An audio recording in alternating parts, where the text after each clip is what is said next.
யாருக்கு மாலைகள் ஆவதென்று பூங்கொடிகள் பூக்கள் பூப்பதில்லை. யாருக்கு யார் சொந்தமாவதென்று தேவதைகள் வந்து சொல்வதில்லை. விதி என்ற காட்டிலே. என்ன கார்த்திக் சார், இவ்வளோ நேரம் ஏதோ பக்கம் பக்கமாக பேசுனீங்க, லவ் ஃபெயிலியர் அப்படி இப்படின்னு சொல்லிட்டு ஒரு நிமிஷம் உங்கள் ஆளை பார்த்தோன்னே ஸ்டன் ஆகி நின்ட்டீங்களே. இங்கே பாருங்க சாருமதி, தேவையில்லாமல் பேசாதீங்க. இவ்வளோ நேரம் நான் உங்கள்கிட்ட எல்லா கதையும் சொல்லிட்டு தானே இருந்தேன். இந்த ஆஃபீஸில் நான் பழகின எல்லாரு கூடயும் நான் கார்த்திகா தான் பழகிட்டு இருக்கேன். புரியுதா? யாரு கூடயும் இது வரைக்கும் பிரகாஷ்ன்ற கேரக்டரோட பழகலை. பட் ஒரு சில பேர்கிட்ட மட்டும் நான் பிரகாஷாக இருக்கிறது தான் நல்லா இருக்கும்னு நினைக்கிறேன். இதுக்கு நடுவில் யாரோட சிம்பத்தியும் இங்கே ஒர்க் அவுட் ஆகாது, யாரோட மேக்கப்பும் இங்கே ஒர்க் அவுட் ஆகாது. சார், ஒர்க் அவுட் ஆனதெல்லாம் நான் சொல்லலை, ஒரே வழியாக கவுந்துட்டீங்கன்னு நான் சொல்லிட்டு இருக்கேன். நீங்கள் ஏதோ ஒர்க் அவுட் ஆகாதுன்னு சொல்கிறீங்க.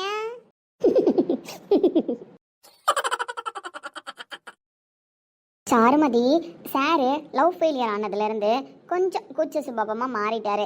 அதனால இப்போல்லாம் அவர் வெளிப்படையாக பேசுறதில்ல. நீங்களும் அதனால வெளிப்படையாக அவர் பேசணும்னு எதிர்பார்க்காதீங்க. சார் மனசு என்னன்னு எனக்கு புரியும், நான் புரிஞ்சுக்கிட்டா போதும். ஆனால் பவித்ரா, நீங்கள் லவ் பண்ணுறீங்க அப்படி தானே? இவ்வளோ நேரம் ப்ரப்போஸ் பண்ணிட்டு தானே இருந்தேன் சாருமதி, நீங்கள் பார்க்கலையா? வேணும்னா இன்னொரு டைம் ப்ரப்போஸ் பண்ணட்டுமா? ஐயோ, இந்த விளையாட்டுக்கு நான் வரலப்பா, நீங்களாச்சு உங்கள் ஆளாச்சு. நடுவில் அட்மினாக நான் நிற்க முடியாது. ஏன்னா கேமரா எல்லாத்தையுமே ரோஹித் சார் மானிட்டர் பண்ணிட்டு இருப்பாரு. அப்படி இருக்கிற பட்சத்தில் நீங்கள் இன்னைக்கு அடிச்சுக்கிட்ட நாளைக்கு கூட்டிக்கிட்டேன்னு சொல்லிடுவீங்க. நடுவில் நிற்கிற நான் பழிப்பாவத்தை ஏற்றுக்க முடியாது. அதனால ட்ரெடிஷ்னல் டேக்கான ஒர்க் உள்ள நடந்துட்டு இருக்கு. நான் போய் அதை பார்த்துட்டு வரேன். அதுக்குள்ளே உங்களால் முடிஞ்சால் நீங்கள் ஐ லவ் யூ சொல்லிக்கிங்க, அவரால் முடிஞ்சால் அவர் ஐ லவ் யூ சொல்லிக்கிட்டோம். இதுக்கு நடுவில் நான் வரலப்பா. சாருமதி சார், லவ்வர்ஸ்குள்ளே இருக்கிற சண்டையிலலாம் நான் தலையிட மாட்டேன் சார். நீங்கள் சாருமதின்னு கூப்பிட்டாலும் சரி, சாருமதி இல்லைன்னு கூப்பிட்டாலும் சரி, நான் வரல இந்த ஆட்டைக்கு.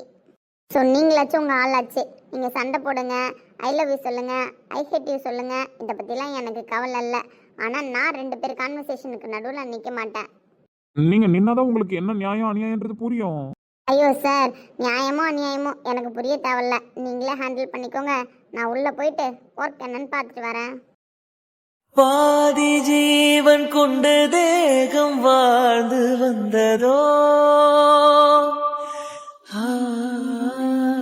மீதி ஜீவன் என்னை இப்படிலாம் பார்த்தா நான் மயங்கிடுவேன்னு நினைக்கிறியா? நீ இன்னும் மயங்கலன்னு சொல்கிறியா? நான் மயங்கிட்டேன்னு உனக்கு தெரியுமா? ஆமாம், மயங்கி தான் போயிட்டா, அதில் உனக்கு என்ன சந்தேகம்? இங்கே பாருடி, லவ் பண்ணும்பொழுது ஒரு சுடிதாரை ஒழுங்காக போட்டுட்டு வா அப்படின்னு சொன்னாலே போட்டுட்டு வரமாட்டேன். அதுவும் அதுக்கு ஷால்லாம் நீ சுத்தமாக போட்டது கிடையாது. ஏதோ எத்னிக் டே சொல்லிட்டாங்க அப்படின்றதுனால நீ ஏதோ பாவாடை சட்டை போட்டு வருவான்னு தான் நான் எக்ஸ்பெக்ட் பண்ணேன்.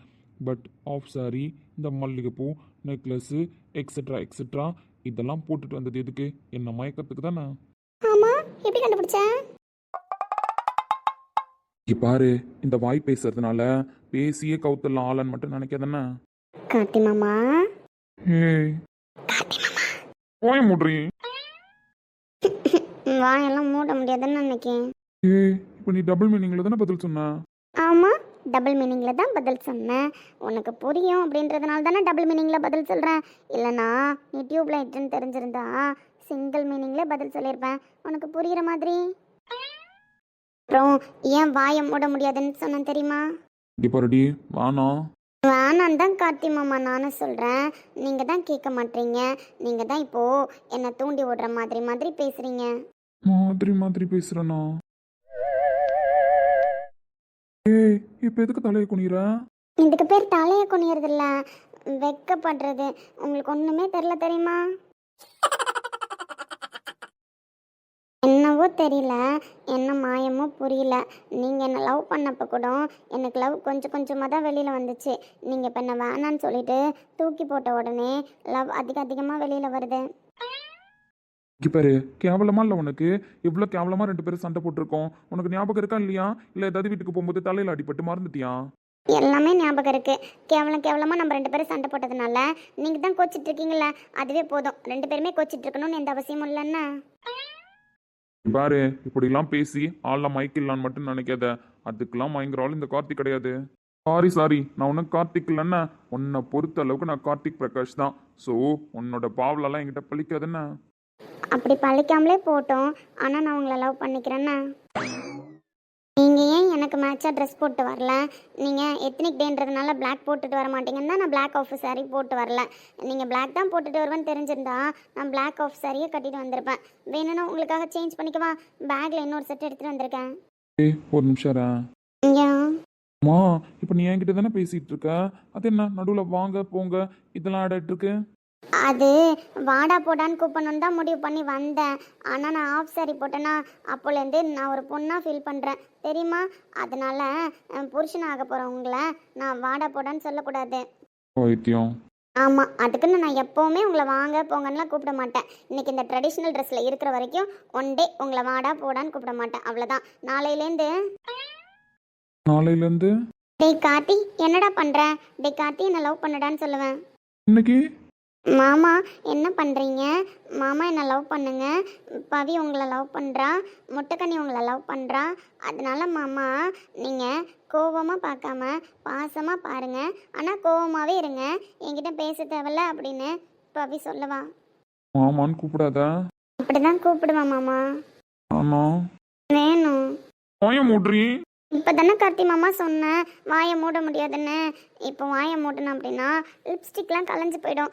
ஆனால் நான் இன்னைக்கு உங்களுக்கு வாயெல்லாம் மூடுவேன். எப்போ தெரியுமா? வீட்டுக்கு கிளம்பும்போது.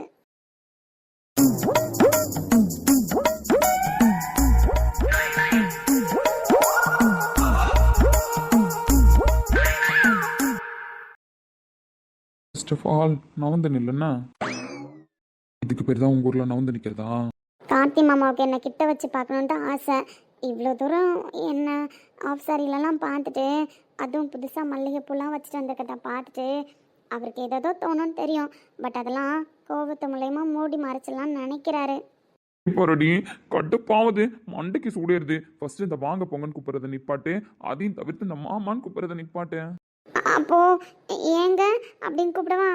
சீப்பா. ஆமாம், உங்களுக்கு இந்த பிளாக் ட்ரெஸ் நல்லா தான் இருக்குது. பட் இருந்தாலும் எனக்கு மேட்சாக ட்ரெஸ் போடுங்களேன். இல்லை நான் உங்களுக்கு மேட்சாக ட்ரெஸ் போட்டுக்குவா? வைத்தியக்காரி உங்ககிட்டலாம் மனுஷன் பேச முடியாது. நான் எழுந்து போகிறேன். எங்கடா போக போகிற? போ. மெஞ்சி போனால் இந்த ஆஃபீஸில் ஏதோ ஒரு மூலையில் என்னை பார்க்கக்கூடாதுன்றதுக்காக பதுங்கி நிற்க போகிறேன். நீ எங்கே நின்னாலும் உன்னை துரத்தி வந்து லவ் பண்ணுவேன். நான் பண்ண தப்புக்கு சாரி கேட்குற மாதிரிலாம் இல்லை. பட் அந்த சாரியை லவ்வாக மாற்றி கொடுக்கணும்னு நினைக்கிறேன். I love you Karthi.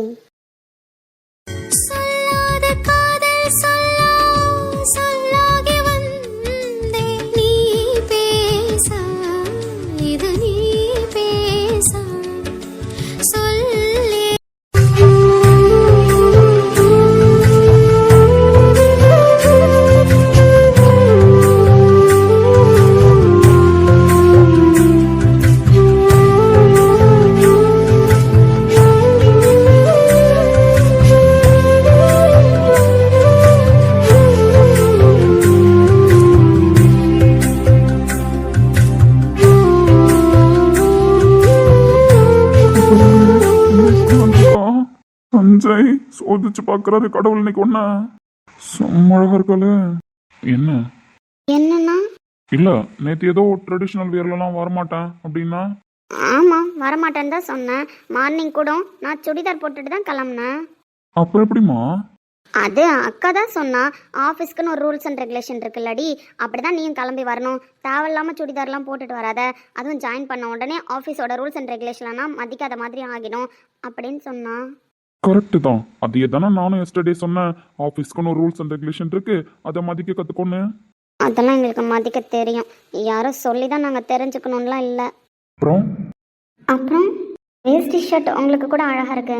அதுக்குன்னெலாம் திரும்ப சாரியில் நீ அழகாக இருக்கான்னு என்னால் சொல்ல முடியாது.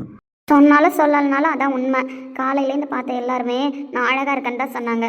ஸோ நீங்கள் சொல்லணும்னு நான் ஒன்று எதிர்பார்த்து இங்கே சாரி வேர் பண்ணிட்டு வரல. ஓகே, அப்புறம் நான் சொன்னதெல்லாம் ஞாபகம் இருக்குல்ல? என்ன சொன்னீங்க? என்ன சொன்னா? ஓ, நீ மறந்துடுவல்ல. உனக்கு லைட்டாக சொன்னதானே புரியும். பட் நான் மறக்கலன்னா இல்லை இல்லை. எப்படிமா மறக்க முடியும் சொல்லு? அதான் மண்டைக்குள்ள குறுகுறுன்னு பண்ணிக்கிட்டு இருக்குல்ல. ஸோ மறந்தா நல்லா இருக்குமா? அதுக்கு ஒரு நிமிஷம் மீரா. வாவ் கீர்த்தனா சூப்பர்ண்ணே. Thank you ma'am. உங்களுக்கு கூட இந்த ஆப் சாரி கலந்த சாரி நல்லா இருக்கு. சொன்னல ஜி, இந்த பொண்ணு பயங்கர ஸ்மார்ட்னு. மார்னிங்லேருந்து என்னை பார்க்குறவங்க எல்லாருமே மேடம் இது சாரியா ஆஃப் சாரியா, சாரி நல்லா இருக்கு இல்லை ஆஃப் சாரி நல்லா இருக்கு இப்படி தான் சொன்னாங்க. பட் என் டீம் மெம்பரை பார்த்தீங்களா சார், கரெக்டாக புரிஞ்சுக்கிட்டு சாரி கலந்த ஆஃப் சாரி அழகா இருக்குன்னு சொல்றா. பார்த்தீங்களா, இவளை ஏன் என் டீம்ல தான் இருக்கணும்னு சொல்லி நான் கேட்குறேன்னு. ஆளுக்கு தகுந்த மாதிரி பேசி நடிச்சிருவா. சொல்லுங்க சார், சார் கூப்பிட்டாரு, சார் ரூமுக்கு போகலான்னு தானே வந்தீங்க, இங்கே நின்றுட்டு இருக்கீங்க. இல்லை மீரா, சார் ரூமுக்கு போகலான்னு தான் வந்தேன். பட் இப்படி போகும்போது புது பொண்ணு ஜாயின் பண்ணியிருக்காங்கல்ல, ஸோ அவங்கள என்ன ஒர்க் பார்க்குறாங்கன்னு நான் தெரிஞ்சுக்கணும்ல.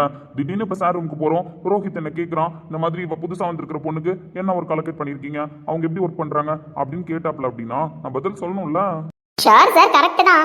எப்பவுமே புதுசாக ஒருத்தவங்க ஜாயின் பண்ணால் அவங்க ஒர்க்கை ஒரு 1 வீக் மானிட்டர் பண்ணுவீங்க. ஐ நோ சார், பட் இன்னைக்கு எத்தனிக் டே இல்லை, ஸோ எல்லாரும் ஃப்ரீயாக இருக்கட்டும்.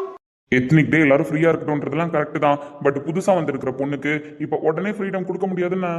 சார் மீரா, நான் ஒர்க்லாம் எதுவும் பண்ண சொல்ல.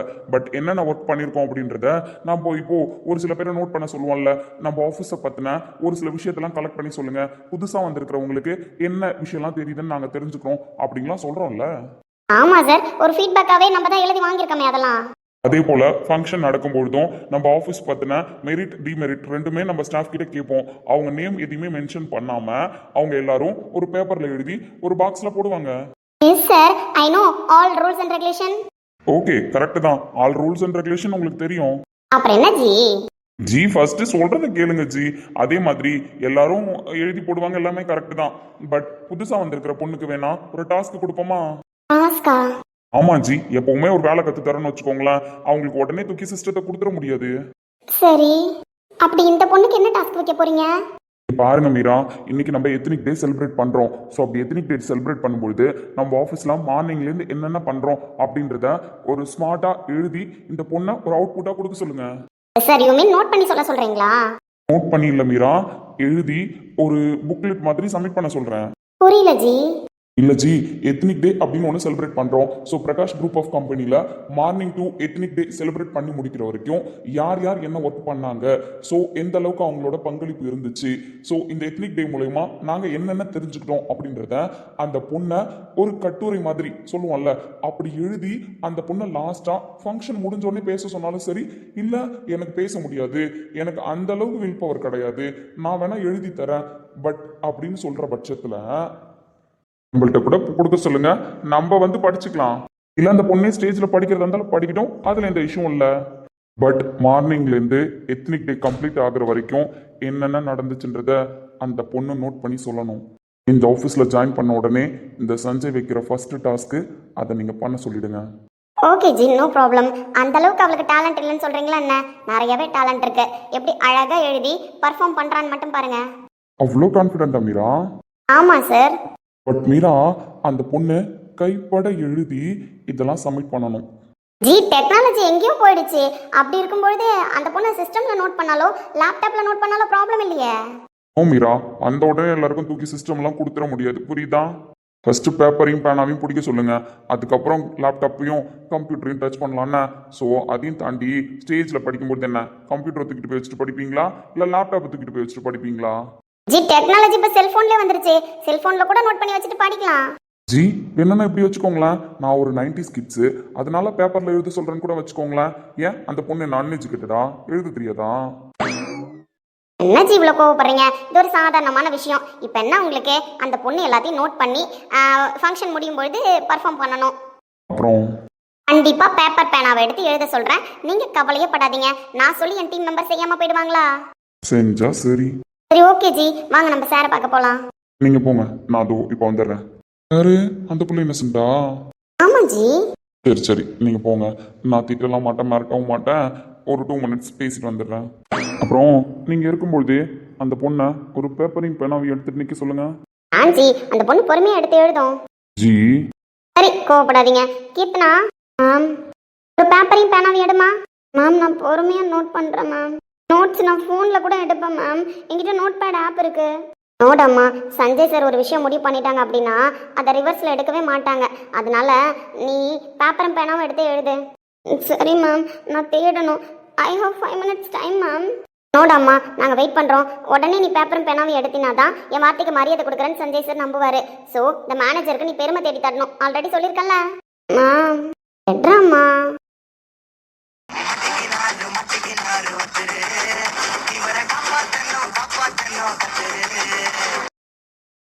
பார்த்தீங்களா ஜி, அந்த பொண்ணு நான் என்ன சொன்னாலும் கேட்கும். சூப்பர் ஜி, நீங்க போங்க, நான் வந்துடுறேன்னா. ஓகே ஜி, சீக்கிரமா வாங்க. எதுக்கு இந்த பேப்பர் பேனா தெரியுமா? நோட் பண்ணுறதுக்கு.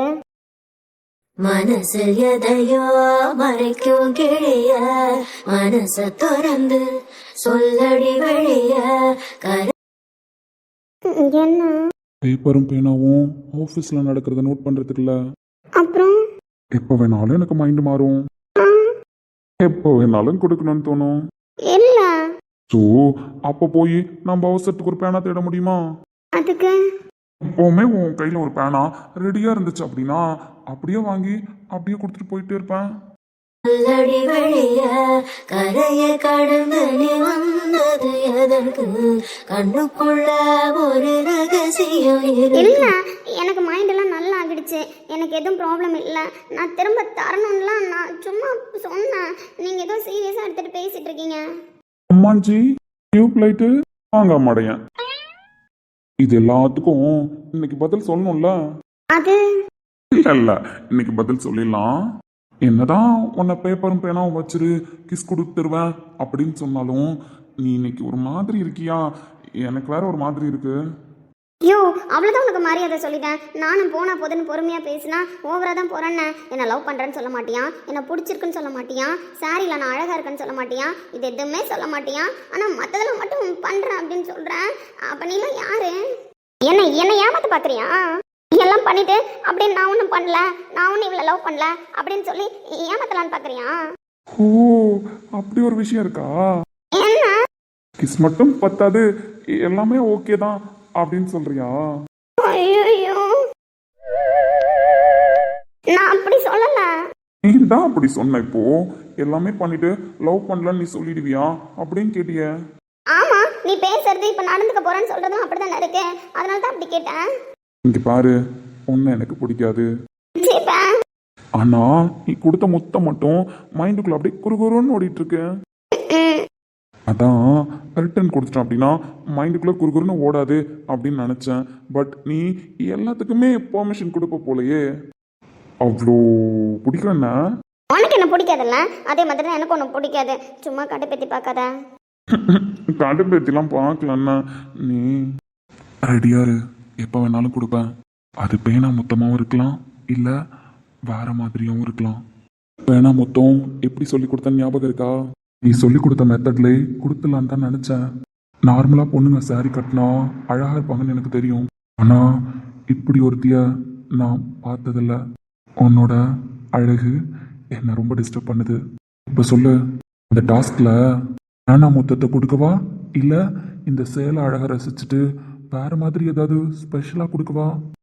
என்னை தீண்டி விட்டாள், திரி தூண்டி விட்டாள், என்னை நானே தொலைத்து விட்டேன். ஓர் மார்கழியின் முன்பனி இரவில் என்னை நானே எரித்து விட்டேன். உன்னை காதலிக்கிறேன்னு மட்டும் தப்பா நினைச்சிடாத. எனக்கு உன் மேல லவ்லாம் இல்லை. ஆனா இந்த சேலையில உன்னை பார்க்கும்போது அந்த முத்தத்தை ரொம்ப ஆழமா அனுபவிச்சு கொடுக்கணும்னு தோணுது. கொடுக்கவா? முத்தம் ஒண்ணு நான் கேட்கும் நேரத்தில் ரத்தத்துல சூடேறும், மொத்தத்தையும் நான் கேட்க ஏங்குற என் நெஞ்சம் காத்தி பறக்கும். உன்னுடைய பயப்படாத, ரோஹித் ரூமுக்கு போயிட்டு வந்து கொடுக்குறேன் நிதானமா. ஏன்னா இப்போ எனக்கு ஒரு ஒர்க் இருக்கு. ஸோ அதுக்கு முன்னாடி 100 கவிதைகள் எழுத நினைத்தேன். உன் சேலை மடிப்புகளை பார்த்ததும் 100மே காணாமல் போனதடி. பேனா முத்தத்தில் என்னை கிரங்கடித்தவள் நீ. இன்று சேலை கட்டி வந்து என் சிந்தனையே சிதைக்கிறாய். பெண்கள் சேலையில் அழகுதான், ஆனால் இப்படி ஒரு பேரழகை என் ஆயுளில் நான் கண்டதில்லை. உன் அழகு என்னை கொல்லுதடி. ஆனாலும் சொல்வேன், இது காதல் அல்ல. உன் அழகிற்கு நான் தரும் ஒரு கவிதை முத்தம். இந்த சேலை அழகில் மீண்டும் ஒரு பேனா முத்தம் கொடுக்கவா, இல்லை நீ வெறுக்கும்படி என் பார்வையாலே உன்னை சிறைப்பிடிக்கவா? முத்தம் ஒண்ணு நான் கேட்கும் நேரத்தில் ரத்தத்தில சூடேறும் மொத்தத்தையும் நான் கேட்க ஏங்குற என் நெஞ்சம் காத்தி பறக்கும் உன்னுடைய காலடிய ஐயோ நான் விழுந்து கிடப்பேண்டா நீ எனக்கு இல்லைன்னா அம்மாடி இந்த ஆள் இப்ப கவிதை தானே சொன்னாரு. ஐயோ கீர்த்தனா உன்னையும் ஃப்ரீஸ் மோட் ஆக்கிட்டாரு. கடவுளே, சும்மா இருந்த சங்க ஊதி கெடுத்தன்ற கதையா சும்மா இருந்த மனுஷனை வீணாக்கிட்டோமோ. பலமா யோசிக்கிறாரு. இன்னைக்கு ஃபுல்லா இவர் கண்ணில் பாடவே கூடாது.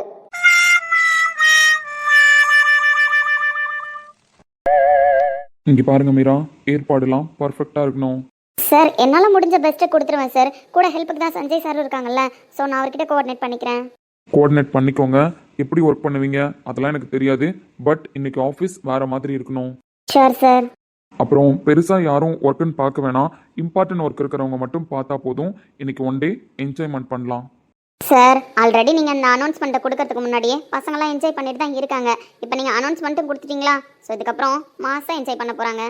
Okay Meera, no issues. நான் திரும்பவும் சொல்கிறேன், டெக்கரேஷன்லேயோ இல்லை டைமிங்கோ எதுவும் மிஸ் ஆகக்கூடாது. டைமிங்குள்ளே முடிச்சுட்டு எல்லா ஏற்பாடும் கரெக்டாக பண்ணிவிடுங்க. அப்பா வரும்பொழுது ஆஃபீஸ் பர்ஃபெக்டாக இருக்கணும். சார் சொல்லுங்கள் Meera. I ask one question. You ask one question or questions? Sir maybe உங்கள் ஆன்சரை பொறுத்து. ஓகே, கேளுங்க. உங்களுக்கு இல்லாத உரிமையா? சார் உங்கள் அப்பா இன்னைக்கு ஆஃபீஸ் வராங்க, எல்லாமே ஓகே தான் சார். சார் எப்போவுமே ஆஃபீஸ் வராங்க அப்படின்னா ஏதாவது அனௌன்ஸ்மெண்ட்டாக இருக்கும், தென் ஏதாவது ஒரு ஃபங்க்ஷனாக இருக்கும். ஆமாம், இன்னைக்கு ஃபங்க்ஷன் மோட் தானே. சார் ஃபங்க்ஷனுக்காக மட்டும்தான் வராங்களா, தென் அனௌன்ஸ்மெண்ட் இருக்கான்னு கேட்குறீங்க? ஆமாம் சார். அனௌன்ஸ்மெண்ட் கண்டிப்பாக இருக்கு மீரா. சார் நாங்களாம் எக்ஸ்பெக்ட் பண்ண ஒரு விஷயம், பிரகாஷ் சார் ஆஃபீஸ்க்குள்ளே வரும்பொழுது அப்பா வந்து ஒரு அனௌன்ஸ்மெண்ட் கொடுப்பாங்கன்னு எதிர்பார்த்தோம். ஏன்னா பிரகாஷ் சார் யாருன்னே தெரியாமல் இருந்துச்சு. ஸோ அப்படிப்பட்டவரை இன்ட்ரோ கொடுக்கும்பொழுது தான் சார் இந்த ஆஃபீஸ்க்குள்ளே வருவாங்கன்னு நாங்களாம் எக்ஸ்பெக்ட் பண்ணிட்டு இருந்தோம். ஓகே, பட் பிரகாஷ் தான் வந்துட்டானே. ஆமாம் சார், எமர்ஜென்சி, ஸோ வந்தே ஆகணும் அப்படின்ற ஒரு சுச்சுவேஷன், அதனால வந்தார். ஸோ அதுக்கப்புறம் பெருசாக அப்பா வந்து அனௌன்ஸ்மெண்ட் பண்ணுற அளவுக்கு இருக்கிறோம் அப்படின்னா வேறு ஏதாவது ஃபேமிலி விஷயமாக தான் இருக்கணும். அதான் சார் கேட்குறேன். புரியுது. Just I ask sir. தெரிஞ்சுக்கலாம் அப்படின்னா சொல்லுங்கள், இல்லைனா வேணாம் சார். தெரிஞ்சுக்கலாம், தப்பில்ல. Manager of the company Meera, நீங்கள் தெரிஞ்சுக்காம வேற யார் தெரிஞ்சுக்க போகிறாங்க? அதுவும் இல்லாமல் இப்போ நீங்கள் இந்த கொஷினை கேட்கலன்னா கூட கண்டிப்பாக நான் உங்கள்கிட்ட இன்ஃபார்ம் பண்ணி தான் அனுப்பியிருப்பேன். Thank you so much sir. எப்படியும் நீங்கள் என்கிட்ட சொல்லுவீங்க, எனக்கு நீங்கள் இம்பார்ட்டன்ட் கொடுப்பீங்கன்னு. இப்போ கூட நான் சஞ்சய் சார்கிட்ட அடித்து பேசிட்டு வந்தேன் சார். அதுக்கேற்ற மாதிரி நீங்கள் இப்படி ஒரு ஆன்சர் சொல்கிறது எனக்கு ரொம்ப சந்தோஷமாக இருக்குது தெரியுமா சார். இந்த பாவி பையில ஃபங்க்ஷன் ரெடி பண்ண சொல்லிட்டு இப்போ உண்மையை சொல்ல போறான் அப்படின்ற மாதிரி தான் பேசுறான். இவன் உண்மையை சொன்னா இந்த மீரா பிள்ளை இப்பவே மயக்கடிச்சு ஊந்துரும். ஃபங்க்ஷன் முடிஞ்சா கூட எந்திரிக்காது. அப்புறம் எப்படி ஃபங்க்ஷன் ஆர்கனைஸ் பண்ணோம்? சொல்லுங்க சார், தெரிஞ்சுக்க நான் ரொம்ப ஈகரா வெயிட் பண்றேன். மீரா, நீங்க ஒரு விஷயம் சொன்னீங்கல்ல, டைரக்டா சொல்லியிருக்க மாட்டேன், இன்டைரக்டா சொல்லியிருப்பேன் அப்படின்னு. ஆமாம் சார், இன்டெரக்டாக எனக்கு க்ளூ கொடுப்பீங்க, பட் நான் தான் அதை ஐடென்டிஃபை பண்ணுறது கிடையாது. இப்போ கூட நான் உங்களை டேரெக்டாக சொல்லுங்கன்னு சொல்லலை, இன்டெரக்டாக என்கிட்ட பேசுங்க, நான் புரிஞ்சுக்கிறேன் சார். இப்போலாம் மீரா ரொம்ப தெளிவாக இருக்கேன் சார். மீரா, நீங்கள் எப்போவுமே ஒர்க்கில் தெளிவு தான், அதெல்லாம் எனக்கு நம்பிக்கை இருக்குது. இது வரைக்கும் மேனேஜர் அப்படின்ற போஸ்டிங்க்கு கரெக்டான ஒர்க் நீங்கள் பார்த்துட்டு தான் இருக்கீங்க. Thank you so much sir. இங்கே பாருங்கள் மீரா, நான் திரும்பவும் சொல்கிறேன், மேனேஜராக நீங்கள் பர்ஃபெக்ட். இப்போ நான் உங்ககிட்ட ஓரளவு சொல்லலான்னு தான் வரேன். நோ சார், நீங்கள் எப்பவும் போல க்ளூ கொடுங்களேன், நானே கண்டுபிடிக்கிறேன். இந்த டைம் நீங்கள் மீரா யாருன்னு தெரிஞ்சுப்பீங்க சார். மீரா, அவன் தான் சொல்கிறான்ல, ஒழுங்காக நியூஸை மட்டும் கேளுங்க. எதுக்கு இப்போ பில்டப் பண்ணுறீங்க? இங்கே பாருங்க சஞ்சய்ஜி, மேனேஜர் ஆஃப் த கம்பெனி அப்படின்னா ஒருத்தவங்க புள்ளி வச்சாலே கோலம் போட கற்றுக்கணும், அந்த அளவுக்கு ஸ்மார்ட்டாக பிரெயின் ஒர்க் பண்ணணும். இவ்வளோ நாள் மீரா ஒர்க்கில் மட்டுமே புள்ளி வச்சு கோலம் போட்டுட்டு இருந்தேன். பட் சார் ஏதோ பர்சனலாக சொல்ல வரும்பொழுது, சார் ஒரு பாண்டிங்குள்ளே வந்து என்கிட்ட பேசும்பொழுது எனக்கு அது விஷயம் புரியாமலே இருந்திருக்கு. இந்த டைம் நான் மிஸ் பண்ண மாட்டேன். சார் என்னை நம்பி ஒரு விஷயம் சொல்ல வராங்க, அது என்னன்னு சொல்லிட்டு சார் லைட்டாக க்ளூ கொடுக்கும்போதே கண்டுபிடிக்கணும். ஏன்னா எப்போவுமே சாரை டேரெக்டாக பேசுங்கன்னு சொல்லி நான் கேட்க முடியாதுல்ல ஜி. ஆமாம் மீரா. இல்லை ஜி, நீங்கள் என்னதான் சொன்னாலும் இந்த வாட்டி நான் டேரெக்டாக சார்கிட்ட கேட்க மாட்டேன். சாரே சொல்கிறேன்னு சொன்னாலும் நான் ஒத்துக்க மாட்டேன். இந்த டைமும் சார் எனக்கு க்ளூ தான் கொடுக்கணும். இந்த க்ளூவை வச்சு நான் எப்படி கண்டுபிடிக்கிறேன்னு மட்டும் பாருங்க. ரைட்லா ரைட்டு இருந்தா ஊருக்கு இல்லைன்னா சாமிக்கு. என்னடா அங்க சத்தம்? இந்த கிளம்பிட்டேன். மீரா, வாய்ப்பு இல்லை மீரா. சார் உங்களுக்கு என் மேலே நம்பிக்கை இல்லைன்னா நம்பிக்கை இல்லைன்றதை தாண்டி நேரம் இல்லை, அதை ஃபர்ஸ்ட் புரிஞ்சுக்கோங்க. ஷார்ட் பீரியட் தான் இருக்கு. இந்த ஷார்ட் பீரியட்ல நீங்க போய் அங்க எல்லா வேலையும் பார்ப்பீங்களா, இல்ல மற்றதெல்லாம் ப்ரிப்பேர் பண்ணுவீங்களா, இல்ல எல்லாம் ப்ரிப்பேர் ஆகி அவங்க அப்பா வந்து அனௌன்ஸ்மெண்ட் பண்ணும்பொழுது மயக்கடிச்சு விடுவீங்களா? ஏன்னா ஆம்புலன்ஸ்ல ஈவினிங் டைம் வேற, உங்களை எமர்ஜென்சி கேஸ்ன்னு தூக்கிட்டு போகும்பொழுது நடுவில் டிராஃபிக் ஆயிடுச்சுன்னா oh my god Sanjay sir, அப்படிலாம் பேசாதீங்க என்ன. இந்த டைம் மீரா எவ்வளோ ஸ்மார்ட்டாக கண்டுபிடிக்கிறேன்னு மட்டும் பாருங்க என்ன. அனௌன்ஸ்மெண்ட் என்னன்னு தெரிஞ்சுக்காம ஆர்வக்கோளரா பேசாதீங்க மீரா, வாய்ப்பே கிடையாது. சார் ஒழுங்கா வாய மூடுங்க. இந்த டைம் நான் கண்டுபிடிப்பேன். சரி ஓகே மீரா, நீங்க இந்த அளவுக்கு கான்ஃபிடென்ட்டா இருக்கிறதுனால என் ஆன்சரையும் கேட்டுக்கோங்க. உங்க ஆன்சரா? ஆமா, என்ன? இப்போவே ரோஹித் கிட்ட கேட்டுக்கிறதா இருந்தா கேட்டுக்கோங்க.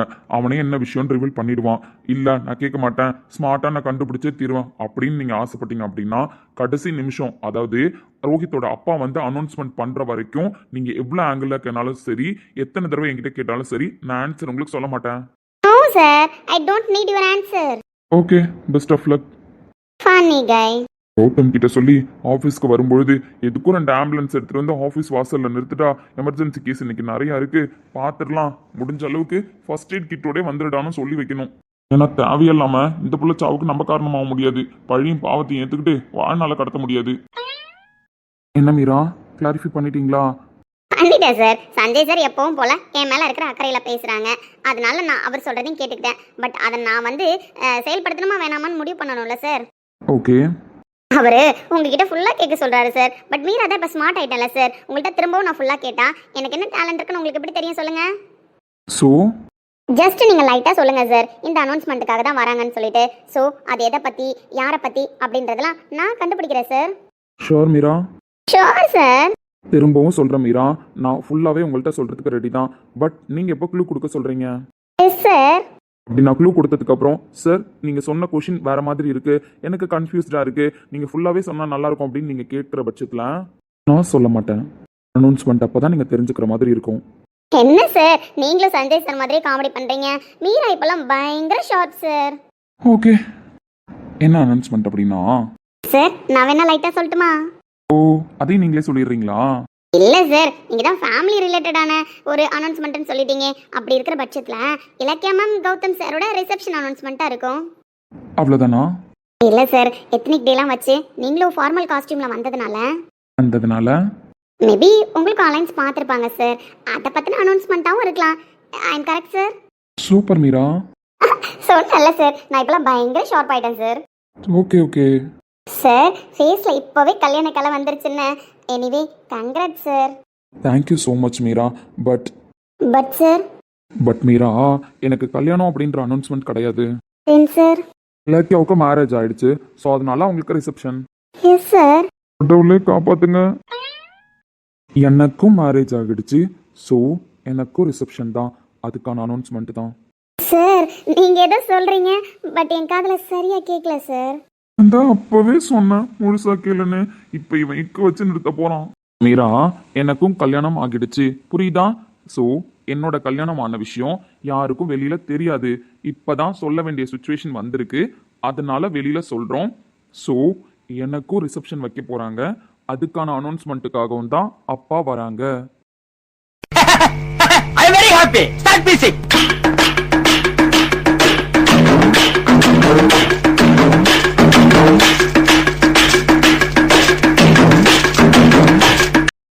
மீரா. சார் உங்களுக்கு கல்யாணம் ஆகிடுச்சா? ஆமா, கல்யாணம் ஆகிடுச்சு. இல்ல சார், அது இலக்கிய மேமோட அம்மா சீரியஸா இருந்தாங்க. என்ன பண்றதுன்னு தெரியாம அவங்களுக்கு ஹாஸ்பிட்டல்ல ஒரு கல்யாணம் பண்ணி வச்சிட்டாங்க. அப்பவே உங்க அத்தை உங்க கல்யாணத்தையும் பார்க்கணும்னு ஏதாவது ஆசைப்பட்டாங்களா சார்? அன்னைக்கு உங்க கல்யாணம் ஏதாவது நடந்துச்சா என்ன? நோ மீரா. தென் சார், இலக்கியாவுக்கு இப்போதான் ரீசெண்டா கல்யாணம் ஆச்சு, ஜஸ்ட் ஒரு 1 வீக் ஆகுது. Exactly sir. பட் எனக்கு கல்யாணம் ஆகி 2 years கம்ப்ளீட்டட். ஜோக்ஸ் அப்பார்ட்ஸ் மீரா, புரியுதா உங்களுக்கு? எனக்கு மேரேஜ் ஆகி 2 வருஷம் ஆகுது, 2 வருஷம் முடிஞ்சிருச்சு, புரியுதா? ஸோ வெளியில சொல்ல வேண்டிய சுச்சுவேஷன் வரல, அதனால சொல்லல. இப்போ எனக்கும் ரிசப்ஷன் தான் முடிவு பண்ணியிருக்காங்க. ஸோ இலக்கியாவுக்கும் ரிசப்ஷன், எனக்கும் ரிசப்ஷன், 2 பேரோட ரிசப்ஷன் அனௌன்ஸ்மெண்ட்டுக்காக தான் அப்பா வராங்க. ஸோ இப்போ உங்களுக்கு கிளியராக புரிஞ்சிருக்கும்னு நினைக்கிறேன். அனௌன்ஸ்மெண்ட்ல எந்த குறையும் இருக்கக்கூடாது, திருப்தியா எல்லா ஏற்பாடையும் பண்ணுங்க. நம்ம ஸ்டாஃப் பத்தல அப்படின்னா ஸோ சொல்லுங்க, சஞ்சய் வேற அரேஞ்ச்மெண்ட்டும் பண்ணி தருவான் மேன் பவருக்கு. சார் சொல்லுங்க. One more question sir. கேட்டாலும் சொல்ல முடியாது மீரா. நான் ஆல்ரெடி உங்கள்கிட்ட இன்ஃபார்ம் பண்ண தான் வந்தேன். பட் நீங்கள் க்ளூ கொடுன்னு மட்டும்தான் சொன்னீங்க. நான் க்ளூ கொடுத்துட்டேன். எனக்கு மேரேஜ் ஆகிடுச்சு. என்னோட ஒய்ஃப் யாரு, ஸோ என்னோட ரிசப்ஷன் எப்போ அப்படின்றத அனௌன்ஸ்மெண்ட் பண்ணுறதுக்காக தான் அப்பா வராங்க. இதையும் தாண்டி உங்கள் ஒய்ஃப் யாரு சார் அப்படின்னு கேட்டா செகண்ட் கொஷினுக்கு என்னால் பதில் சொல்ல முடியாது மீரா. கரெக்ட் தான் sir. So leave it now. எவ்வளோ சீக்கிரம் ஸ்டேஜ் எல்லாத்தையும் ரெடி பண்ண முடியுமோ அவ்வளோ சீக்கிரம் ரெடி பண்ணுங்க. Okay okay sir. போங்க. ஏன் ஃப்ரீஸ் மோட்ல நிற்கிறீங்க? சார் எனக்கு புரியுது மீரா. அடுத்து நீங்கள் என்ன கேட்க போறீங்கன்னு. கண்டிப்பாக என்னோட ஒய்ஃப் வருவாங்க. அவங்க யாருன்னு எனக்கு தெரிஞ்சுப்பீங்க. Sir last but not least, okay. ஷோராவே உங்களுக்கு மேரேஜ் ஆகி 2 இயர்ஸ் ஆகுதா சார்? எஸ் மீரா. நான் தான் அப்பவே சொன்னேனே ஜி, அவன் சொல்ல வர்றத முழுசா கேளுங்கன்னு. அது ஏன் ஜி நீங்க ஒழுங்காவே பேச மாட்டீங்க? நான் ஒழுங்கா பேசலனாலும் ஐடியாலாம் ஒழுங்கா தானே கொடுக்குறேன். சார் இப்போ சொல்லுங்க, சாருக்கு கல்யாணம் ஆயிடுச்சுங்கிறாரு, ஒரு ஒய்ஃப் எங்க? அதான் வருவாங்கன்னு சொன்னானே. சொல்லுங்க ஜி, தெரியாம பேசிட்டேன். முடியாது மீரா. நான் எவ்வளவோ தடுத்து பார்த்தேன், எவ்வளவோ சொல்லி பார்த்தேன். கேட்டிங்களா? அதுக்கு அனுபவிக்கணும்னு இருந்தா அனுபவிச்சு தான் ஆகணும் மீரா. புரியுதா? வாங்க போய் ஒர்க்கை பார்ப்போம். முடிஞ்ச அளவுக்கு கண்டுபிடிங்க. இல்லைன்னா ஒரு 3 ஹவர்ஸ்ல சொல்லிடுவாங்க. முடியாது முடியாது, 2 வருஷங்கிறது லைட்டா நெஞ்சு வலிக்கிற மாதிரி இருக்கு. இவருக்கெல்லாம் கல்யாணம் ஆயிடுச்சுன்றதே யாராலையும் கண்டுபிடிக்க முடியல. அப்படி இருக்கும்போது 2 வருஷம் கம்ப்ளீட்டடாமே அப்படி பழசா இருக்கிற ஒய்ஃப் எப்படி கண்டுபிடிக்க முடியும்? பட் இப்போ புதுசாக தான் ரிசப்ஷன் பண்ண போறாங்க. அதே பழைய ஒய்ஃப் கூட. அது எப்படி 1 வாரம் 2 வாரம் தள்ளி வைக்கலாம், மிஞ்சி போனா 1 மாசம் தள்ளி வைக்கலாம். ரிசப்ஷன் யாராவது 2 வருஷம் தள்ளி வைப்பாங்களா? ரோஹித் பார்த்துட்டு இருக்கோம் மீரா. வாங்க கான்வர்சேஷனை வெளியில போய் போடுவோம். எனக்கு தெரியணும். அச்சோ அழக்கூடாது. வாங்க வெளியில போய் பேசுவோம்.